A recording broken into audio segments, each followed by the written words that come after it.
every communist society has ended up being a totalitarian terror state.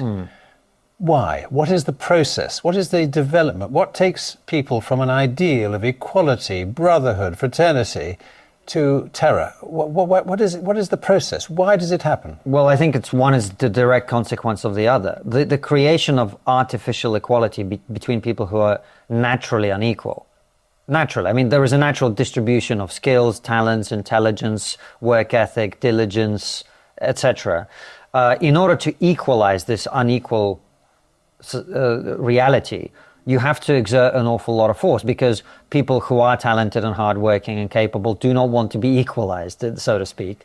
And in order to create that society, you have to use a lot of force, because what you're doing is extremely unnatural, and forcing productive people to give away almost everything they create while they observe in their very workplace other people who are not trying, who are not working hard, who are not as talented, who are not as capable as them, effectively be paid the same and treated the same.